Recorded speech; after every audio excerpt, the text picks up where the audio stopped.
Hello and shalom everyone. एक बार फिर से बहुत अच्छा लग रहा है मुझे आप सबों से मिलकर।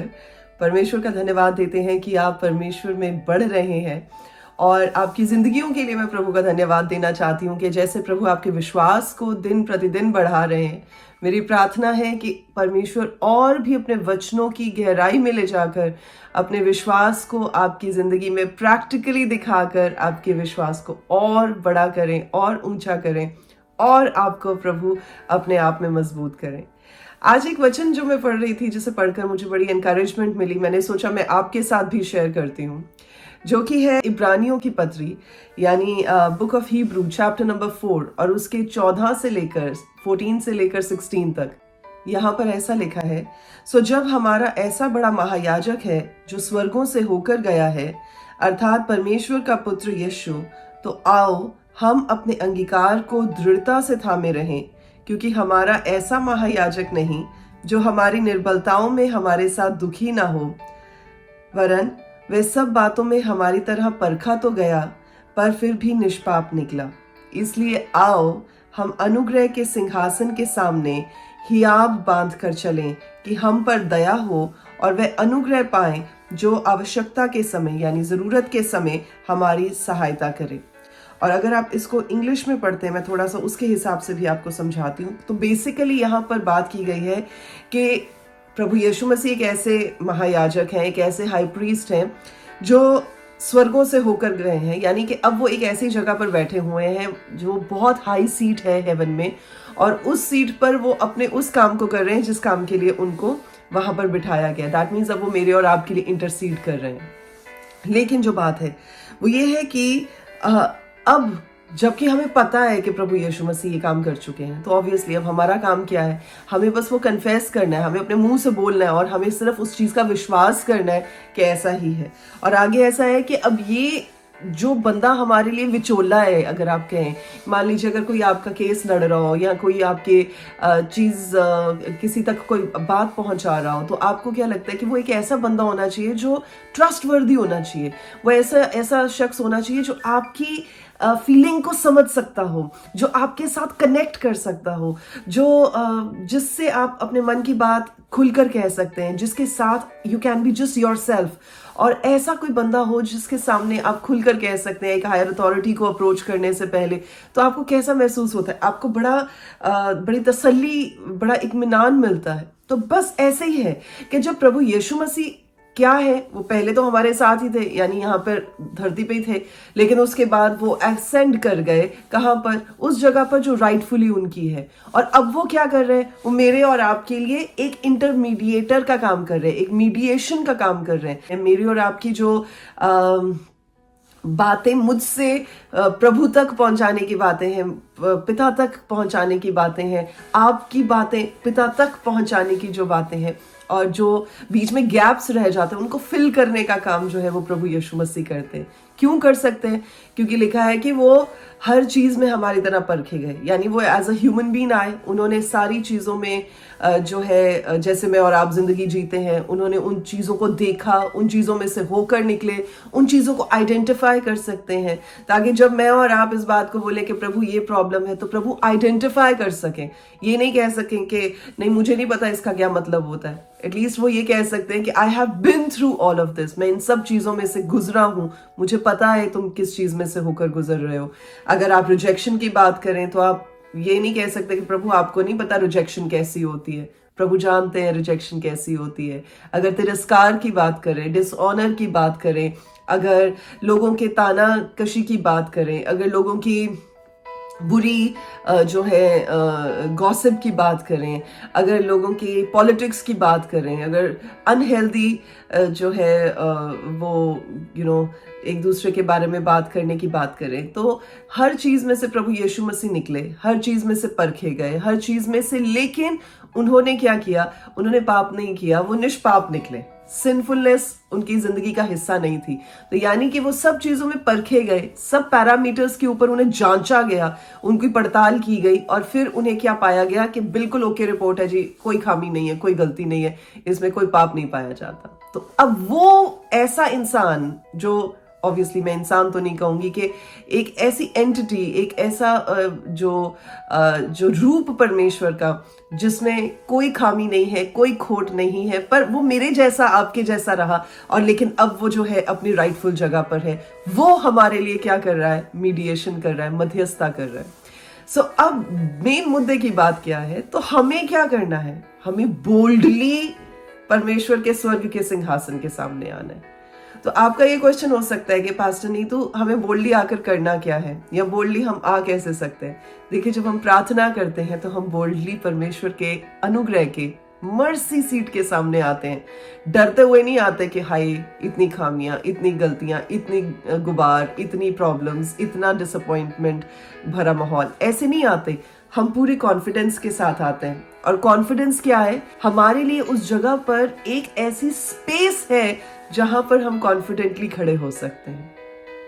चले, मैं आपको एक छोटा सा एग्जांपल देके समझाना चाहूंगी। एक हस्बैंड वाइफ का जो बेडरूम होता है वो एक बहुत ही प्राइवेट सी जगह होती है।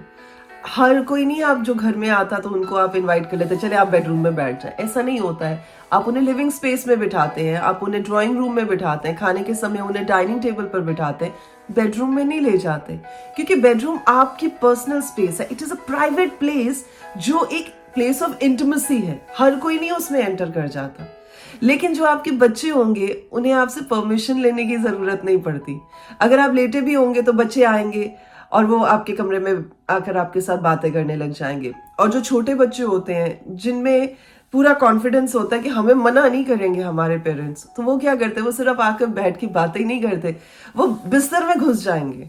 वो कहेंगे हमने आपके बीच ही सोना है, यानी मम्मी पापा अगर जहां लेटे हुए वहां पे ही आकर मैंने लेटना है। तो वो क्या है? वो अपने हक को एक्सरसाइज करते हैं। वो इस चीज को बताने की कोशिश करते हैं कि मुझे पता है कि आप मुझे प्यार करते हो, मुझे पता है कि I am wanted in this place, और मुझे पता है कि मैं ये हक जो है एक्सरसाइज कर सकता हूं क्योंकि आप मुझे इतना प्यार करते हो।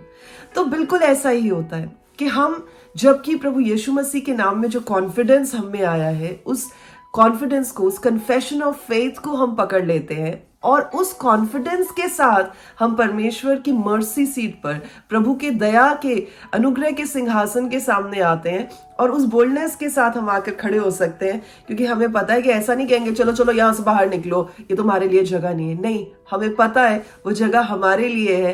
प्रभु चाहते हैं कि हम उस जगह पर आके बात करें। प्रभु चाहते हैं कि हम अपनी नीड्स को, देखिए आगे क्या लिखा है लास्ट में जाकर, कि हम उस ग्रेस को, उस अनुग्रह को पा सके जो हमें जरूरत के समय रिक्वायर्ड है। तो जरूरत किस समय? जब हमें परमेश्वर की ब्लेसिंग्स की जरूरत है, जब हमें परमेश्वर की उम्मीद की जरूरत है, जब हमें परमेश्वर की ओर से होप की जरूरत है। तो जिस भी चीज की हमें हमारी जरूरत के समय परमेश्वर की ओर से पाने की नीड है, तो वहां पर हम परमेश्वर से बोल्डली मांग सकते हैं, पूछ सकते हैं। एक और चीज जो मैं आपके साथ शेयर करना चाहती हूँ, एक बड़ी अच्छी चीज मैंने पढ़ी, जो कि एक राइटर है जिनका नाम है फिलिप ब्रूक्स। तो फिलिप ब्रूक्स ने ये बात कही कि अगर आदमी आदमी है और खुदा खुदा है, तो अगर आप ये सोचते हैं कि बिना प्रार्थना के जीना जो है वो ठीक है, बुरी बात है, पर कहता मैं ये नहीं कहूंगा वो बुरी बात है, मैं कहूंगा वो मूर्खता की बात है। यानी कि आपके पास एक अधिकार दिया गया है, आपके पास एक प्रिविलेज है कि आप बोल्डली उस जगह पर जाकर अपनी जरूरतों को पूरा होने के लिए परमेश्वर के सामने अपने मुंह को खोल सकते हैं।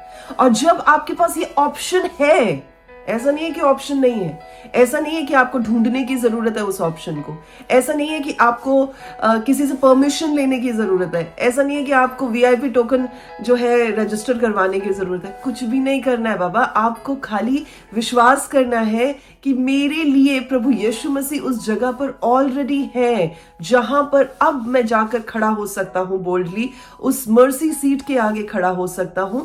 That is my confidence in knowing कि मैं कौन हूं, मैं किसके वसीले से यहां पर आकर खड़ा हुआ हूं, और मैं किसकी वजह से अब अपने मुंह को बोल्डली खोलकर उस जगह पर अपनी नीड्स को एड्रेस कर सकता हूं। सो आज मैं इस वचन के साथ मुझे लगता है कि बड़ा सिंपली मैंने आपको ये बात समझाई है कि प्रार्थना करने में क्या आपकी जो परमेश्वर की ओर से जो प्रभु ने आपको प्रिविलेज दी है वो है, और उसे कैसे आप इस्तेमाल कर सकते हैं। और मुझे लगता है इस वचन को और सिंपली नहीं मैं समझा सकती, बट आपको अच्छे से समझ आ गई होगी कि आपका उस जगह पर खड़े होना ही एक बहुत बड़ी बात है। और वो इसलिए है क्योंकि हमारे लिए रास्ते खुले हुए हैं, हमारे लिए एक जो है परमेश्वर ने जगह वहां पर तैयार की है, हमारे लिए वो कॉन्फिडेंस परमेश्वर ने दिया है। और अब हमें डर नहीं होता, जैसे छोटे बच्चे को डर नहीं होता कि मम्मी पापा के कमरे में जाके उनके बेड पे बैठ के कहे कि मुझे यहाँ सोना है, तो वो सो सकता है। बिल्कुल वैसा ही कॉन्फिडेंस परमेश्वर हमें भी देते हैं। सो जब आप अपनी प्रार्थनाओं को परमेश्वर के सामने लेकर आते तो उन्हें मूर्खता की, इग्नोरेंस की, ऐसी प्रार्थनाओं के साथ ना आए कि पता नहीं सुनी जा रही है कि नहीं सुनी जा रही, पता नहीं बोलना चाहिए कि नहीं बोलना चाहिए। पूरे कॉन्फिडेंस के साथ बोले और जो आपकी जरूरत है उसे परमेश्वर के सामने रखें। क्योंकि देखिए परमेश्वर का वचन कहता है कि पहला पत्रस 1 पीटर 5:7 में, पहला पत्रस 5:7 में ये बात लिखी है कि अपनी चिंताएं परमेश्वर पर डाल दें। उन्हें आपकी चिंता है, उन्हें आपकी परवाह है, तो आपको अपनी चिंताएं खुद सारी संभालने की जरूरत नहीं है। ऐसी गलती मत करें, पर बोल्डनेस के साथ, एक बच्चे की माने जो जानता है कि मुझे प्यार किया जाता है और मैं इस जगह पर इनवाइटेड हूँ, अनवांटेड नहीं हूँ, ऐसे जानकर अपनी प्रार्थनाओं को परमेश्वर के साथ रखें, सामने रखें। आमीन। आइए जरा मैं आपकी प्रार्थना करती हूँ और परमेश्वर का धन्यवाद देते हैं कि आप सब जो है प्रभु के प्यार में और प्रभु के वचन में और बढ़ने पाए, ताकि आप जानने पाए कि हमारा एक ऐसा महायाजक है जो हर चीज में परखा तो गया, लेकिन हर चीज में फिर भी निष्पाप पाया गया, और परमेश्वर के दाहिने हाथ बैठकर अब हमारे लिए निवेदन भी करते हैं, प्रार्थनाएं भी करते हैं, और हमारे लिए वो जगह भी तैयार करते हैं जहां पर हम कॉन्फिडेंट फील कर सकें और प्रभु के सामने अपनी नीड्स को रख सकें। आमीन। Come let's just say a word of prayer. अपनी आंखों को बंद करेंगे, अपने सरों को झुकाएंगे। ओ प्रभु जी, हम आपका धन्यवाद देते हैं। आप अति पवित्र, अति महान परमेश्वर हैं और प्रभु आपके जैसा कोई भी नहीं है। प्रभु आपका धन्यवाद देते हैं क्योंकि आप समय समय पर प्रभु अपने वचन के द्वारा, अपने पाक कलाम के साथ प्रभु अपने लोगों को इनकरेज करने वाले परमेश्वर हैं, उन्हें डिसअपॉइंटमेंट से बाहर निकालने वाले परमेश्वर हैं। और जहां कहीं कोई भी डाउट आता है तो प्रभु जी आप अपने वचन के साथ ही अपने दासों के द्वारा, मेरे परमेश्वर, अपने सर्वेंट्स के द्वारा प्रभु उस वचन को क्लैरिटी के साथ अपने लोगों तक ले जाने वाले परमेश्वर हैं। प्रभु मेरी प्रार्थना है आज के दिन जितने भी लोग हमें सुन रहे हैं, और स्पेशली प्रभु जी हमारी कलीसिया के लोग जितने भी हमें इस समय देख रहे हैं, मेरी प्रार्थना है कि एक एक पर प्रभु आपके अनुग्रह का, आपकी ग्रेस का हाथ आकर ठहर जाए। इसी घड़ी जब मैं बात कर रही हूँ प्रभु, होने दें कि वो आपके उस हाथ को अपने सरों पर, अपनी लाइफ में महसूस कर सके।